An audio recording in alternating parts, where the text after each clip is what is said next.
Hey guys, so we did a call on Crush Your Cravings, and there's 9 strategies, effective strategies to be able to do this. Um, let's face it, you don't crave things like broccoli and chicken and rice and a piece of salmon, do you?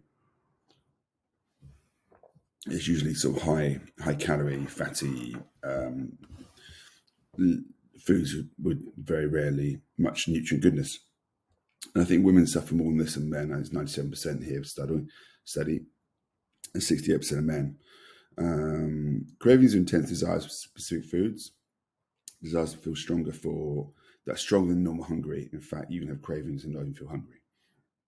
Uh, some research thinks this is down to nutritional deficiencies and can lead to cravings, and it's true. It can happen, but 9 times out of 10, it's usually to do with other stuff, which we'll dive into. So, like, we don't crave good foods; we crave high, tasty foods, processed fat, sugar, salt, that kind of stuff. And the one thing in common is they're not very good for you and they contain a lot of calories. And if you want to lose body fat and weight, we need to drop calories. Instead of blaming nutrient deficiencies, experts, the real ones, believe that cravings are more complex. Hormones, lack of sleep, emotions, habit, environmental cues, and so much more.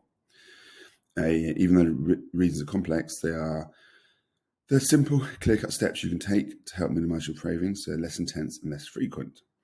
So let's get started.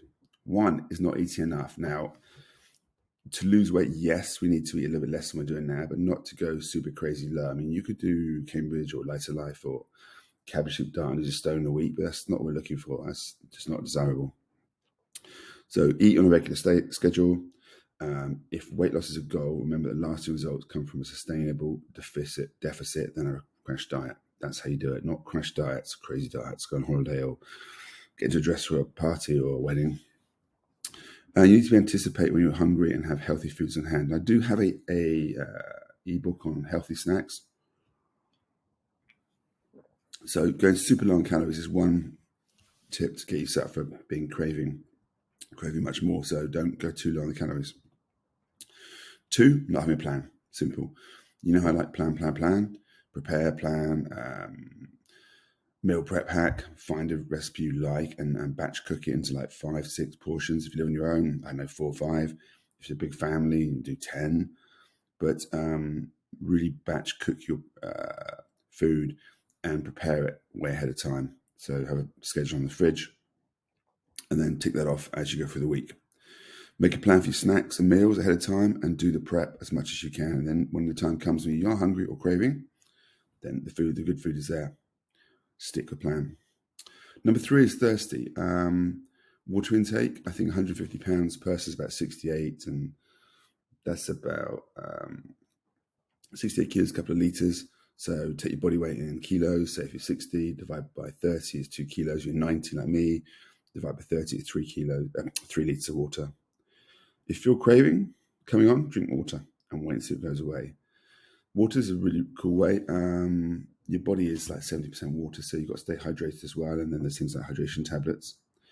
And if you stay hydrated throughout the day on a regular basis, it can help you or keep you in check with cravings.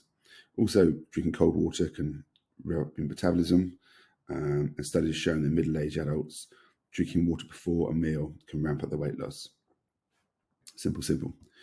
4, being tired. Now you know this one, we've done this 100 times. When you're tired, what happens? You release more hormones like adrenaline, cortisol, and because you're tired and you're that way, it will make you crave sugary and fatter foods more easily. So sleep is hugely important. 7 to 9 hours, 25% deep sleep. And not only that, it affects, there's 2 hunger hormones, leptin and ghrelin. Leptin is or tickly-boo when you're eating plenty, when you're going to crash diet or you lack in sleep. That one goes out of kilter, and ghrelin's the other one. They're kind of ones that tell you when to eat and when to slow your metabolism down. Being tired, yep, so we got that. Severely sleep-deprived people are 55% more likely to become obese than people who don't get sleep. Simple, say. Do your best to get 7 to 8 hours of sleep a night. I say 7 to 9, 25%. And we've got user sleep tracker, Fitbit, Whoop, Aura, Garmin, Apple Watch, and to monitor how much sleep you're getting. Until you get used to it, you don't have to rely on them forever. If you don't get enough sleep and feel cravings coming on, just acknowledge the fact your sleep deprivation is causing it and just ride out the storm. Make sure to get enough sleep the following night. Eating a poor, out of balance diet, so lots of sugary drinks and pizza and stuff and processed foods, it's just going to give you that addiction to carry on wanting to eat crappy food because there's not a lot of nutrients inside food and it's just full of calories.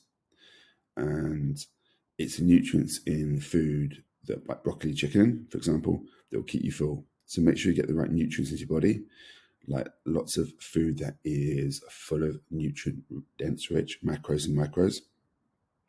Otherwise, your blood sugar is going up and down, going a crazy ride.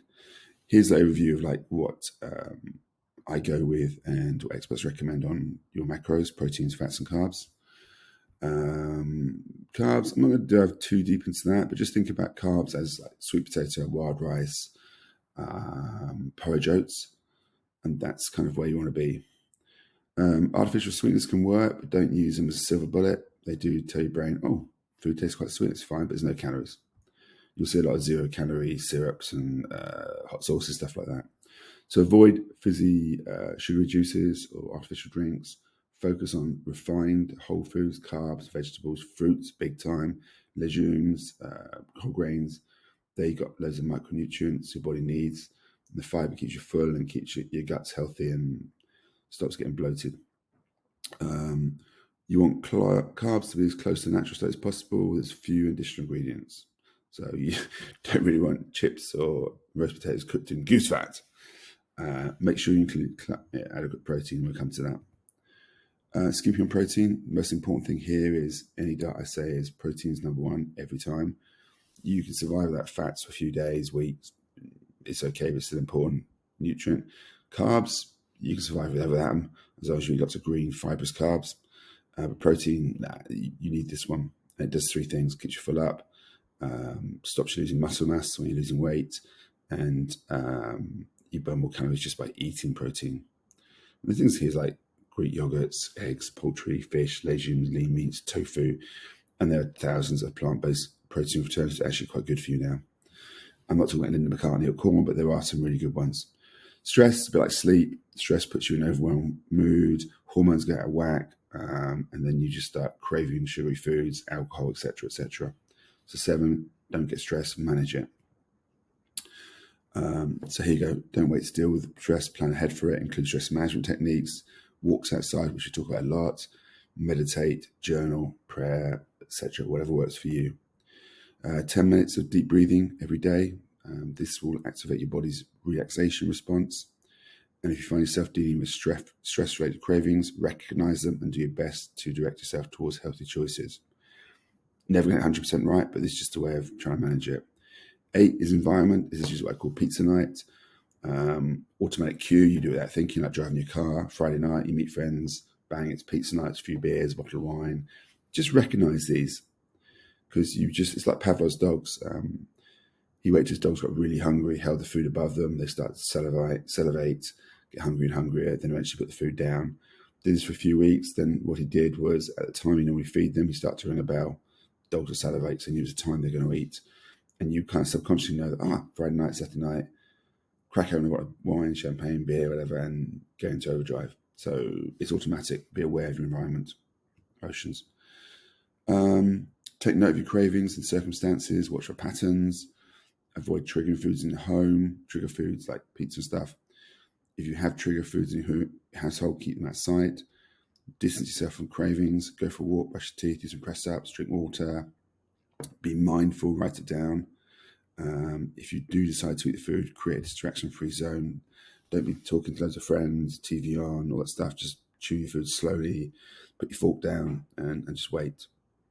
And 9 is over tough workouts and not fueling them. This will make you crave.